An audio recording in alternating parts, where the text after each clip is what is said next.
Cube Radio. Salut, c'est Charles Tran avec l'équipe dans 5 minutes. On s'intéresse aux sciences, à l'histoire et à l'actualité.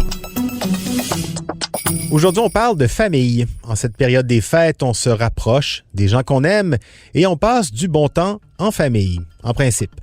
C'est bon pour l'humeur, en principe, mais est-ce que c'est bon pour la santé aussi? On en parle avec Élise Jeté.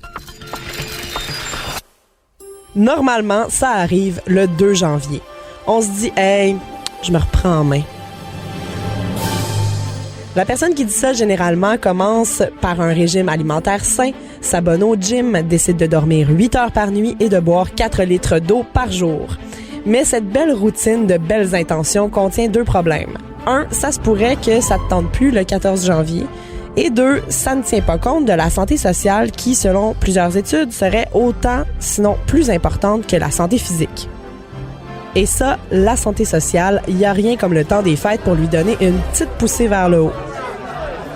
Une étude récente publiée par la revue PLOS ONE, par exemple, a révélé que pour déterminer le niveau de stress, la force du cercle social d'une personne était un meilleur indicateur de bonheur et de bien-être que sa condition physique, sa fréquence cardiaque et la qualité de son sommeil. Le co-auteur de l'étude et professeur d'informatique et d'ingénierie à l'Université de Notre-Dame près de Chicago, Nitesh Chawla, croit que ce ne sont pas juste les choses qu'on peut mesurer qui sont importantes pour déterminer la santé d'une personne.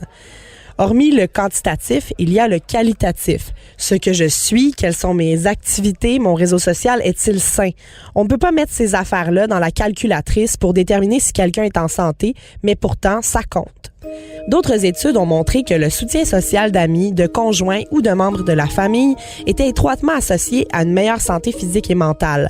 Une vie sociale solide peut réduire les niveaux de stress, améliorer l'humeur, encourager les comportements positifs en matière de santé et décourager même les comportements nuisibles. Ça peut améliorer la santé cardiovasculaire, améliorer les taux de récupération des maladies et aussi renforcer les effets de nos comportements déjà sains, comme l'exercice. Donc, si je vais au gym, c'est bien, mais si je vais au gym et que mon réseau social va bien, les mêmes efforts que j'investis au gym vont être plus profitables. Ça vaut quand même la peine de repenser à qui on va inviter à souper à Noël. Les maladies chroniques et les problèmes de santé mentale sont plus fréquents chez les gens seuls. L'isolement social peut même provoquer des changements cellulaires et favoriser l'inflammation chronique, abaisser aussi la santé du système immunitaire.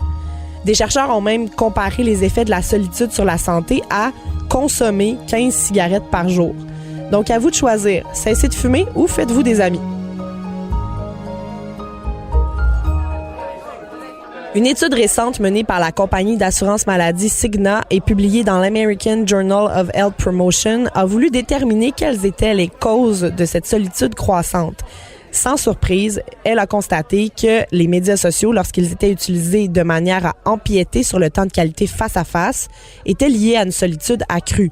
On vit de plus en plus isolés les uns des autres, plongés dans nos machines.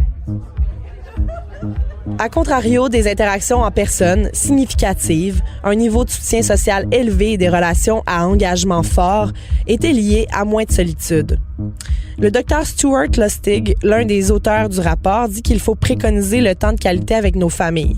Remettre sur pied sa vie sociale, selon lui, peut facilement passer par l'exercice, le bénévolat ou la cuisine, à condition qu'on partage le repas qu'on prépare avec des personnes de qualité. Lustig souligne que les médias sociaux doivent être utilisés de manière judicieuse et stratégique et non pas pour remplacer les relations en personne. Il suggère plutôt d'utiliser la technologie pour rechercher des relations significatives et des personnes qu'on pourra par la suite conserver dans notre sphère sociale réelle. De quoi réévaluer le nombre de chaises pliantes qu'on dépliera pour la visite le 25 décembre. Invitez-les, les mononcles spéciaux qui abordent des sujets délicats et les matantes qui mettent trop de parfum. C'est une question de santé. Ouais, c'est comme aller au gym. Des fois, ça ne tente pas, mais ça fait du bien. Autre idée aussi, pour mettre en garde, lorsqu'on ouvre un réseau social, on devrait avoir des messages comme sur les paquets de cigarettes. La solitude tue. Plus sérieusement, profitez de ce temps des fêtes pour tendre la main à des gens qui sont peut-être seuls malgré eux. Merci beaucoup, Élise Jeté. C'était en 5 minutes.